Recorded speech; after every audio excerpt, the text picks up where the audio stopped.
নমস্কার বন্ধুরা, আজকের এই গল্পে আপনাদের হৃদয় থেকে স্বাগতম। আমি সেই মেয়েদের মধ্যে একজন ছিলাম যারা নিজের বিছানায় ঘুমাতে খুব পছন্দ করত। সম্ভবত এর কারণ ছিল যে আমি আমার ভাইবোনেদের মধ্যে সবচেয়ে ছোট ছিলাম এবং সবসময় আমার মায়ের পাশে ঘুমাতাম। যদিও আমি ছোট ছিলাম, কিন্তু যখন সবাই ঘুমিয়ে পড়ত এবং ঘরের আলো নিভে যেত, তখনও যদি মা বাবাকে ডেকে তাদের কাছে আসতে বলতাম, আমার চোখ খুলে যেত। যখন আমি ছোট ছিলাম এবং মা আমাকে ঘুম পাড়িয়ে বাবার কাছে যেতেন, আমি জেগে উঠে কাঁদতে শুরু করতাম। মা ছাড়া আমার একদমই ঘুম আসত না। যতক্ষণ না আমি মায়ের মুখে হাত রাখতাম, ততক্ষণ আমার শান্তি মিলত না। কিন্তু যত আমি বড় ও বুদ্ধিমান হতে লাগলাম, মা আমাকে বললেন যে এখন আমাকে আমার বড় বোনের সাথে অন্য ঘরে ঘুমাতে হবে। আমি সঙ্গে সঙ্গে না বলে দিলাম এবং মায়ের বুকের সাথে লেপ্টে পড়লাম। আমি বললাম, না, আমি শুধু তোমারই পাশে ঘুমাব। তোমার ছাড়া আমার ঘুম আসে না। মা একটি ঠান্ডা শ্বাস নিয়ে বললেন, বেহাজা, তোমার একটুও লজ্জা নেই। তখন আমি এই কথাগুলোর মানে বুঝতে পারিনি। কিন্তু যত আমি বড় হতে লাগলাম, এক রাতে আমি যে শব্দ শুনলাম তা আমাকে হতবাক করে দিল। সেই রাতে আমি হঠাৎ জেগে উঠলাম এবং যখন মা আমাকে ঘুম পাড়িয়ে বাবার কাছে গেলেন, আমি কিছু অচেনা শব্দ শুনলাম। প্রথমে আমি ভেবেছিলাম মায়ের আঁচল ধরে ফেলব, কিন্তু তারপর চুপচাপ চোখ বন্ধ করে সেই শব্দ শুনতে লাগলাম। সেই শব্দগুলো আমার কানের লতাকে লাল করে দিল। আমি নিঃশব্দে চোখ বন্ধ করে শব্দ শুনতে থাকলাম এবং তারপর এটি যেন প্রতিদিনের রুটিন হয়ে গেল। এই অভিজ্ঞতা আমার জন্য কিছু নতুন ও অদ্ভুত ছিল, যা আমাকে খুব দ্রুত বুদ্ধিমান ও পরিপক্ব করে তুলল। সম্ভবত এর কারণ ছিল যে আমি খুব বেশি চিন্তা করতাম এবং প্রতিটি বিষয়ের গভীরে যাওয়ার চেষ্টা করতাম। আমিও ধীরে ধীরে লজ্জা অনুভব করতে শুরু করলাম। তাই আমি নিজেই সেই ঘরে ঘুমানো শুরু করলাম যেখানে আমার বোনেরা ঘুমাত।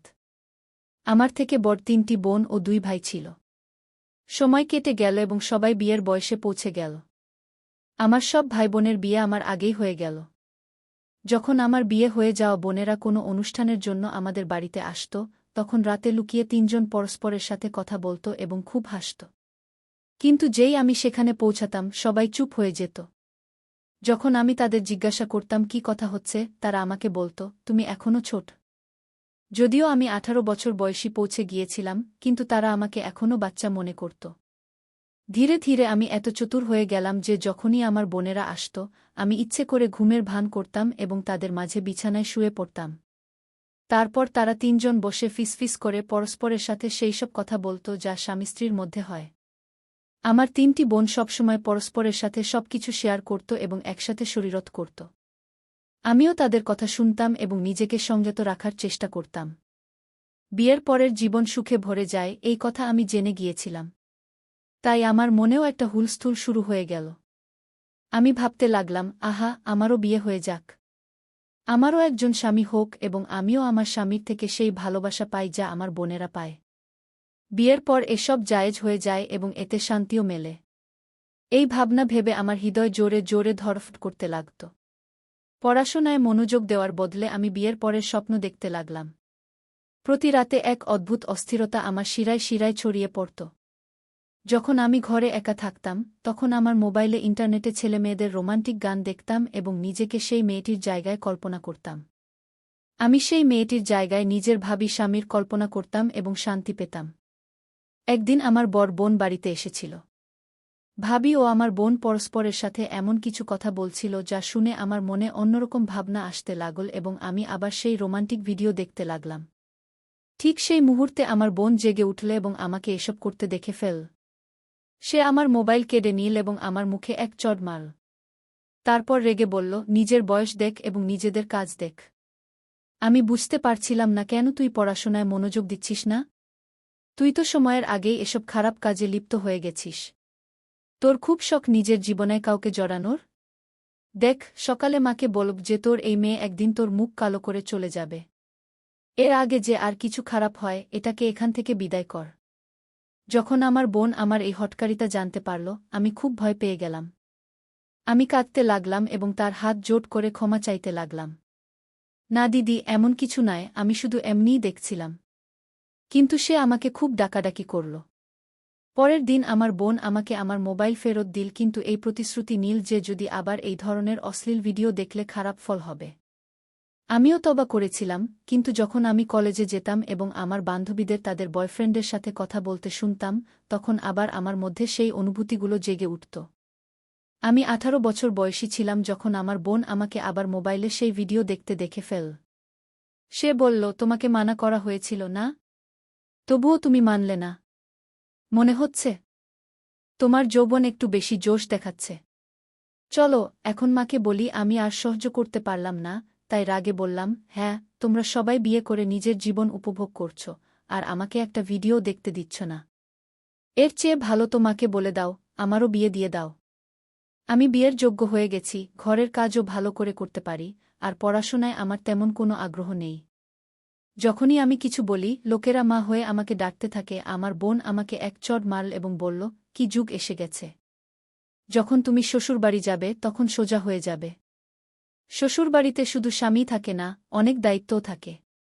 আমরা তো শ্বশুরবাড়ির ক্লান্তি নিয়ে মায়ের বাড়ি এসে চাঁদপুরুষ হাসি। রাতে স্বামীর মেজাজ দেখতে হয়, রাগ সহ্য করতে হয়, আর সকাল থেকে ননদ, দেবরানী আর জেঠানি মাথা খারাপ করে দেয়া। মহঙ্গাই আর বিদ্যুতের বিল তো আগে থেকেই মাথা ব্যথার কারণ। তোমার কাছে বিয়ে সহজ মনে হয়, কিন্তু আসলে তা নয়। আমার বোন আমাকে অনেক বুঝিয়েছিল, কিন্তু আমি কি বুঝতে রাজি ছিলাম? আমার জন্যও সম্পর্ক দেখা শুরু হল। প্রথম যে সম্পর্ক এল, তা ছিল আমার ভাবির খানদানের। আমার ভাবি তো আমাকে তেমন পাত্তাই দিত না, আর আমাকে এই বাড়ি থেকে বিদায় করার চেষ্টা করছিল। যখন ছেলের ছবি দেখানো হলো, সে খুব সুন্দর ছিল। তাকে দেখে আমার হৃদয়ের গতি বেড়ে গেল। তার সাথে বিয়ের পরের কথা ভেবে আমার মধ্যে এক অদ্ভুত আনন্দ ছুটে গেল। আমাদের পরিবার সরলতা পছন্দ করত, তাই আমাদের বিয়েও সরলভাবে হওয়ার কথা ছিল।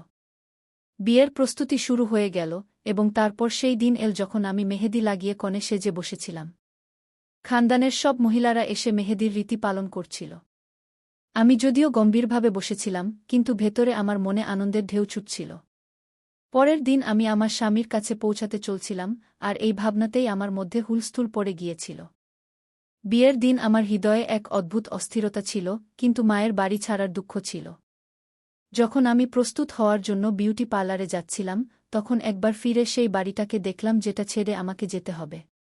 আজ আমি এই বাড়িটাকে চিরতরে ছেড়ে যাচ্ছিলাম। শুধু পরে যখন আমি এই বাড়িতে ফিরব, তখন একজন অতিথি হিসেবে। আজ এই বাড়িতে আমার শেষ দিন ছিল, এই ভেবে আমার চোখে পানি চলে এল। তারপর আমি কনে সেজে বিয়ের হলের দিকে রওনা হলাম। বিয়ে হয়ে গিয়েছিল, এবং আমি কনে হিসাব দেখাচ্ছিলাম। আমার বড় কম কিছু ছিল না। লোকেরা আমাদের জুডিকে চাঁদতারার সাথে তুলনা করছিল। বিয়ের পর বিদায়ের সময় এল, এবং আমি আমার শ্বশুরবাড়ি চলে এলাম। আমার শাশুড়ি ছিলেন খুবই খুশিমেজাজ ও মুক্তমনের মহিলা। তাকে দেখে কেউ বলতে পারত না যে তিনি আমার শাশুড়ি, বরং তিনি তার ছেলের বড় বোনের মতো লাগছিলেন। তার আচরণ এমন ছিল যে আমিও খুশি ছিলাম যে বিয়ের পর আমরা দুজন শাশুড়ি বউ নয়, বরং মা-মেয়ে হয়ে থাকব। যখন আমি বিদায় হয়ে শ্বশুরবাড়ি পৌঁছলাম, আমার শাশুড়ি শাড়ি পরেছিলেন এবং চুল খোলা ছিল। তিনি সত্যিই মায়ের চেয়ে বড় বোনের মতো লাগছিলেন।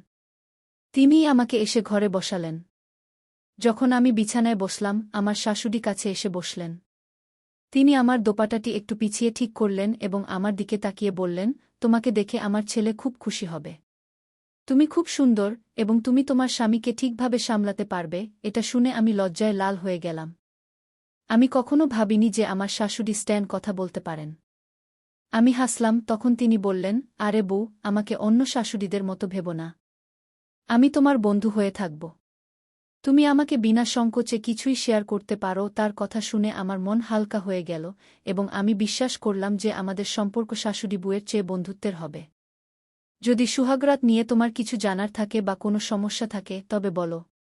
চিন্তার কোনো কারণ নেই। আমি তো আগেই লজ্জায় জলে ভেসে যাচ্ছিলাম।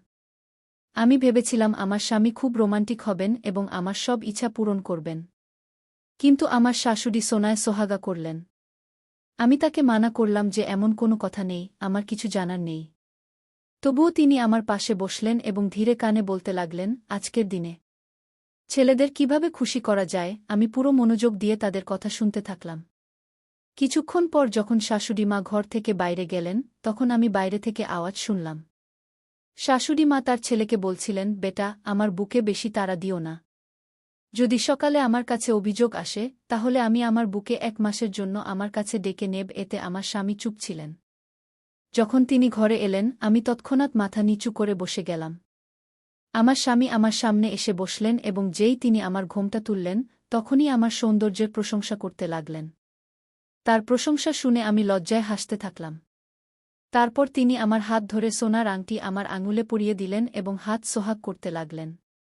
আমি আজ খুব খুশি ছিলাম যে শেষ পর্যন্ত সেই রাত এসেই গেল যার জন্য আমি কতদিন ধরে অপেক্ষা করছিলাম। সম্ভবত কোনো মেয়েই আমার চেয়ে বেশি এই দিনের জন্য অপেক্ষা করেনি।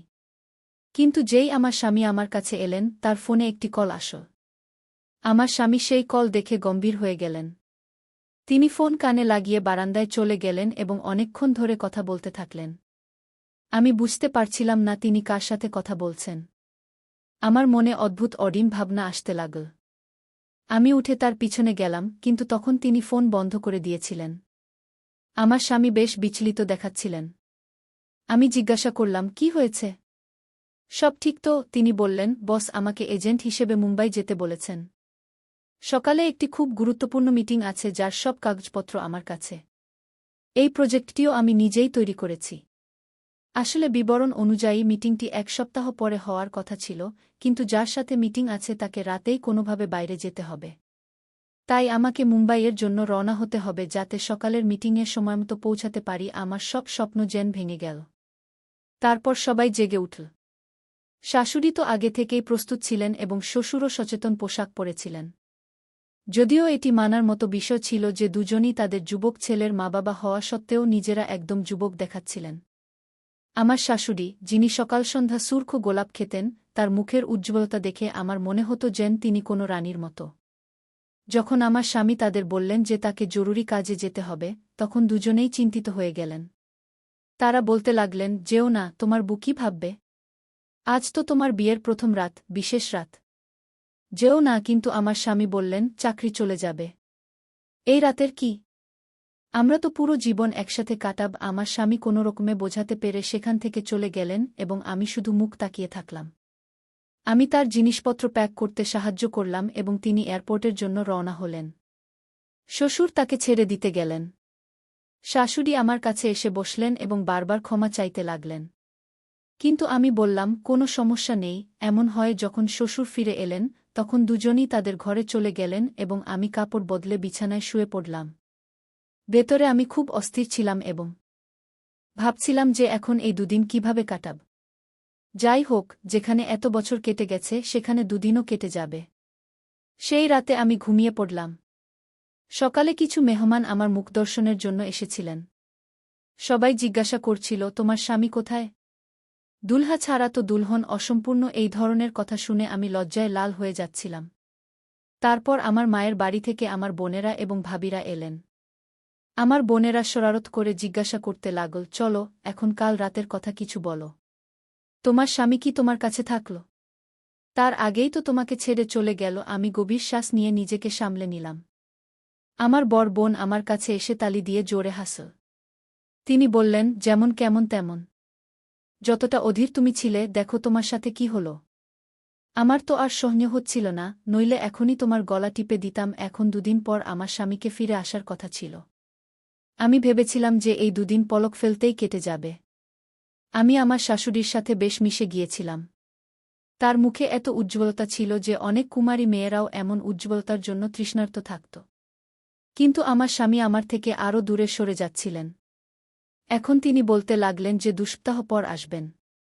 আমি এদিকে শ্বশুর শাশুড়ির খুব সেবা করছিলাম। সেই দিন যখন আমার শাশুড়ি আমাদের জন্য চা বানিয়ে লিভিং রুমে নিয়ে এলেন, তখন আমি তার পাশেই বসলাম। আমি তার মুখের দিকে তাকিয়ে বললাম, আরে মাম্মিজি, আপনি এমন কি খান? আপনাকে দেখে একদমই মনে হয় না যে আপনি একজন যুবক ছেলের মা। এত উজ্জ্বলতা তো আজকালকার কুমারী মেয়েদের মধ্যেও দেখা যায় না। আমার কথা শুনে শাশুড়ি হেসে বললেন, আরে পাগলি, তোমার শ্বশুর আমাকে এত ভালোবাসেন যে এই বয়সেও তিনি আমার সব ইচ্ছা পূরণ করেন। যখন অন্য নারীরা এসব জিনিসের জন্য তৃষ্ণার্ত থাকে, আমার কাছে সবকিছু আছে। তাহলে আমি কেন কোনো যুবতী মেয়ের মতো উজ্জ্বল না থাকব? শাশুড়ির কথা শুনে আমি লজ্জায় লাল হয়ে গেলাম। সেই রাতে আমি হতাশ হয়ে ঘুমানোর চেষ্টা করছিলাম, কিন্তু মধ্যরাতে আমার অস্থিরতা এত বেড়ে গেল যে আমি ঘামে ভিজে গেলাম এবং গলা শুকিয়ে গেল। আমি দেখলাম পানির গ্লাস খালি, তাই আমি রান্নাঘরের দিকে হাঁটলাম। কিন্তু তখনই আমি শাশুড়ি শ্বশুরের ঘর থেকে অদ্ভুত শব্দ শুনতে পেলাম। এই শব্দ শুনে আমি ভাবলাম, দেখি না তারা এই সময় কি কথা বলছে। আমি তাদের ঘরের দিকে এগিয়ে গেলাম, না ভেবেই দরজার কাছে কান লাগিয়ে কথা শুনতে লাগলাম। যে শব্দ আমি শুনলাম তা আমাকে লজ্জায় পানি পানি করে দিল। তারা বয়স্ক হয়ে গেছেন, কিন্তু এখনও একে অপরের সাথে প্রেম ভালোবাসার কথা বলছিলেন। আমার শাশুড়ি বলছিলেন, আমার বয়সের কথা ভেবে দেখো, ঘরে তো যুবক বউ আছে, কিন্তু শ্বশুরের উত্তর শুনে আমার পায়ের নিচ থেকে মাটি সরে গেল। আমি পানি না খেয়েই ঘরে ফিরে এলাম। অনেকক্ষণ ভাবলাম, যা শুনেছি তা কি সত্য নাকি আমার ভুল ধারণা। আমার শ্বশুর তার স্ত্রীকে বলছিলেন, আরে তাতে কি হয়েছে? সে কি দুধ খাওয়া শিশু? সে তো আমাদের ছেলের সাথে প্রেম ভালোবাসা করতেই এসেছে। আলাদা কথা, বেচারি এখনও তার অপেক্ষায় ঠান্ডা পড়ে আছে কি? এ কথা শুনে আমার হুঁশ উড়ে গেল। আমি কখনো ভাবিনি যে একজন শ্বশুর তার বউ সম্পর্কে এমন কথা বলতে পারে। সকালে যখন শাশুড়ি শ্বশুর ঘর থেকে বের হলেন, আমি তাদের সাথে চোখে চোখ রাখার সাহস পাচ্ছিলাম না। আমি শ্বশুরকে অদ্ভুতভাবে ভয় পেতে শুরু করলাম, কারণ এখন আমি তাদের চোখের ইশারা বুঝতে পারছিলাম। তিনি আমাকে মাথা থেকে পা পর্যন্ত অদ্ভুত দৃষ্টিতে দেখছিলেন। যখন আমি স্বামীর সাথে কথা বলার চেষ্টা করলাম, তিনি শুধু বললেন, আমি ব্যস্ত, অনেক কাজ আছে, ফিরতে সময় লাগবে কি? একদিন শাশুড়ির রক্তচাপ বেড়ে গেল। তিনি বললেন, বউ, রান্নাঘরে ওষুধ আছে, একটু দুধে মিশিয়ে দাও, আমাকে শান্তি দেবে। আমি দুধের গ্লাস বের করলাম এবং তার রক্তচাপের ওষুধের বদলে তাতে ঘুমের ওষুধ মিশিয়ে দিলাম। তা খেয়ে আমার শাশুড়ি ঘুরে পড়লেন এবং আমি তাকে ঘরে শুইয়ে দিলাম। কিন্তু এখন আতঙ্ক হচ্ছিল যে কিছু ভুল হয়ে গেল কিনা। ঠিক তখনই আমার স্বামীর ফোন এল শাশুড়ির ফোনে। তিনি কখনো আমাকে ফোন করেননি। আমি ফোন তুললাম এবং কানে লাগামাত্র স্বামী বললেন, শোনো, তোমার বুকে বলে দাও যে আমি আর ফিরব না। আমি এখানে অন্য একটি মেয়ের সাথে সম্পর্ক গড়েছি এবং সে আমার সন্তানের মা হতে চলেছে। সুহাগরাতেও সে আমাকে ফোন করে দিল্লি ডেকেছিল। সে ধনী বাবার মেয়ে এবং বলেছে যে যদি আমি তাকে বিয়ে না করি, তাহলে সে আমার বিরুদ্ধে মামলা করবে। এখানের পুলিশ কত কঠোর তা তো জানো। বাধ্য হয়ে আমাকে তাকে বিয়ে করে তার সন্তানকে গ্রহণ করতে হবে, আর বিনিময়ে আমি কোটি কোটি টাকার সম্পত্তি পাচ্ছি। তাহলে তোমার সেই বুতে আর কি আছে? খুব শীঘ্রই আমি তোমাদের দুজনকেও এখানে ডেকে নেব, সুখে জীবন কাটাব। শুধু এই নালায়েক বু থেকে কোনোমতে রেহাই পেতে হবে কি? এ কথা শুনে আমার পায়ের নিচ থেকে মাটি সরে গেল। সব স্বপ্ন মাটির সাথে মিশে গেল। আমি শাশুড়িকে সেই অবস্থায় রেখে বাড়ি ফিরে এলাম। কাঁদতে কাঁদতে আমি আমার বাবা মা এবং ভাইদের সব বললাম। তারা তৎক্ষণাৎ আমার শ্বশুরবাড়ি পৌঁছালেন এবং জোরালো বিতর্ক হল। আমার শাশুড়ি শ্বশুর পর্যন্ত বললেন, একবার সম্পত্তি আমাদের ছেলের নাম হয়ে গেলে আমরা তাকেও ছেড়ে দেব এবং অঞ্জলি আমাদের বউ থাকবে। কিন্তু আমার বাবা স্পষ্টভাবে না করে দিলেন। কয়েক বছর পর আদালতে মামলা চলল এবং আমার স্বামীর সাথে তালাক হয়ে গেল। কম বয়সেই আমি এসব সহ্য করলাম। আমার বোন ঠিকই বলেছিল যে বিয়ের পর এমন অনেক কিছু হয় যা একটি মেয়ের জীবন সম্পূর্ণ বদলে দেয়া। আমি যে একসময় হাসিখুশি, চঞ্চল এবং ভাবুক ছিলাম, এখন নীরব হয়ে গেছি। এখন আমার বয়স 20 বছর। আমার জন্য অনেক সম্পর্ক আসে, কিন্তু পুরুষদের প্রতি আমার বিশ্বাস সম্পূর্ণ উঠে গেছে। বিয়ের নাম শুনলেই আমার হৃদয় ভয়ে কেঁপে ওঠে। আপনি কি মনে করেন, আমার বিয়ে করা উচিত নাকি সব পুরুষ এমন নয়? যদি আবারও আমাকে প্রতারণা করা হয় তাহলে? আমার প্রিয় বন্ধুরা, এটি ছিল আজকের আমার ছোট্ট গল্প। আপনারা কমেন্ট করে অবশ্যই বলুন আমার গল্পটি কেমন লাগল। যদি আপনি এরকম আরও ইন্টারেস্টিং এবং রোমান্টিক গল্প শুনতে চান, তাহলে চ্যানেলটি সাবস্ক্রাইব করুন এবং বেল আইকন অন করুন, যাতে আপনি আমার আগামী গল্প পেতে পারেন। কাল দেখা হবে আরও একটি নতুন গল্প নিয়ে। ধন্যবাদ।